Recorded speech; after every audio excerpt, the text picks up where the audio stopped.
Esperanza says, does anyone have recommendations for home renovations and tips on getting the best deals? I need to redo both my front and my backyard, and these are major expenses I want to handle wisely. I'd appreciate any advice on finding reputable contractors or just different ways to save on such a big project. Robert, you want to kick this one off? I would love to, and I'll just give you a breakdown of some of my favorite tips and tricks, hacks, if you will, to make sure that you do it right and you get treated properly, because contracting, big or small, can be a nightmare, especially if you don't have a friend or a trusted family member that's in the business. So number one for me is, once you find that suitable contractor, make sure you work on a draw schedule. Don't fall for anything where they ask for 0.5% down. Let's say it's a $30,000 project and they say, give us 15 down, and then you're going to give us payments after a certain time.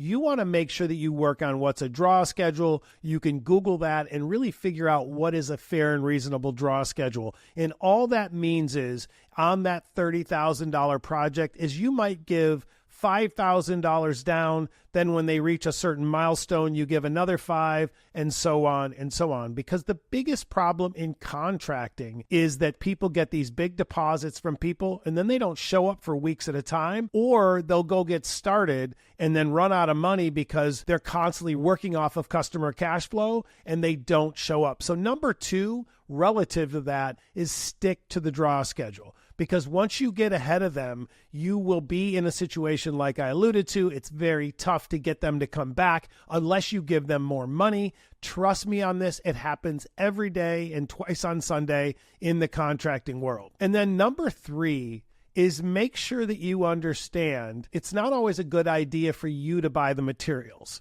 A lot of customers say, well, I'm going to buy all my materials. What's the labor going to be? And the problem there a lot of times is you end up paying more, and then you have the headache and the heartache of you didn't get enough tile. Then Home Depot ran out. And then you got to wait for more to come. And all of these things come into play because you're trying to save a little bit of money. I look at it this way. Most reputable contractors get such a big discount on flooring and paint and lighting and all of the things they provide, landscaping materials, that it saves you all the headache of sourcing it and pricing it and trying to figure out how much you need, how many truckloads of mulch do you need, versus letting them handle it all, because most contractors are going to have their markup on the materials, but that markup is going to still be able to save you money or be about the same cost-wise, and you don't have to do all the work, because you don't want to buy yourself another job just trying to save a little money. So one thing to go along with that would be also, when you do your paint, if you're doing a lot of painting, don't buy all the paint at once. I promise you, what you want to do is pick, let's say, 2 or 3 paint colors that you love, go buy a test sample, go buy a pint or a quart of each color, and paint them in neat little squares on 3 different walls or 2 different walls, and see them in all different lighting. So many people will buy a paint color, put it on the brightest wall with the most sun, and be like, I love it. They buy it all, they paint it, and then on the walls that don't get direct light, it's very dark, or they don't like how the hue changes. So it's very important to understand, do samples first. It'll cost you an extra hour and maybe $30-$40, but you will get colors that you love, and make sure that they work well with your house's lighting. And I would say the last couple things would be inventory. Many times what contractors will do when they're buying your materials, they will add extra materials in. It might just be an extra couple cases of caulk. It might be an extra 200 square foot of floor tile, etc., etc. It could be any mix of different materials. So keep an eye on your inventory and understand what you need, because what they'll do is they'll say, well, the tile to do the kitchen renovation is going to cost you $3,800. And you say, great, you approve it. They go buy the $3,800, but they only needed $3,200. They take the $600 of materials, they use it on another job, and you paid all the profits for another job for them. So keep an idea on your material, know your square footage, and that'll help you a lot in making sure that you maintain a budget that is actually your budget, because trust me, they all want to sneak in extra materials that they can load up their trucks with, and you won't know the difference. And then I would say lastly is, don't skimp on big ticket items. So many people will do a kitchen or a bath renovation and they'll think it's okay to go to Home Depot and buy their vanities, or they'll buy the cheapest vanity on Wayfair and wonder why that vanity doesn't last more than 2 or 3 years. So don't skimp on those items, because usually you can buy high quality items, whether it's vanities or flooring tile or lighting. You can buy the higher quality versions that'll last forever for very little difference in money. So just keep an eye on that. And I would say those are the things that I think would help you the most on any project, big or small. Those are really great tips, Robert. And I mean, as someone who's made the mistake of working with people that I both found on Craigslist and working with people that I'm like actually friends with, those are two very different people, right? For example, I paid a guy I found on Craigslist to help paint some, sort of outdoor gazebo that I have at my house here. He showed up. I paid him for half the amount of work he did, because he did do half the amount of work there. I had the paint and stuff hanging out myself. He did a pretty bad job on it. And then I said, hey, man, come back again tomorrow, and he never came back, right?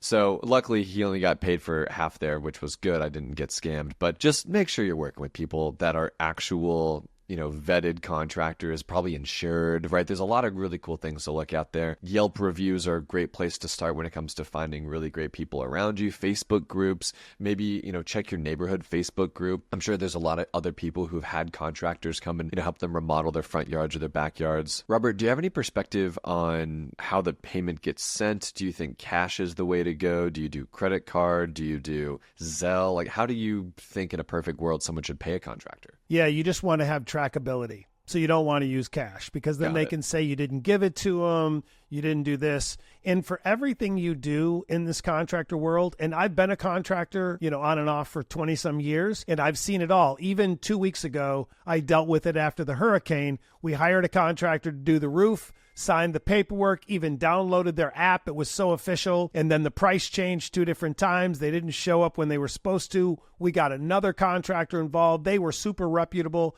They came to me as a reference from a friend of mine. They didn't show up. So you have to understand that many of these contracting companies are not what they appear. They might have fancy trucks and fancy logos and nice polos, but at the end of the day, they're still a small business that is always going to be strapped for cash flow. So just be careful with yours. That's why the draw schedule is important. Ask them how they like their payments to be made.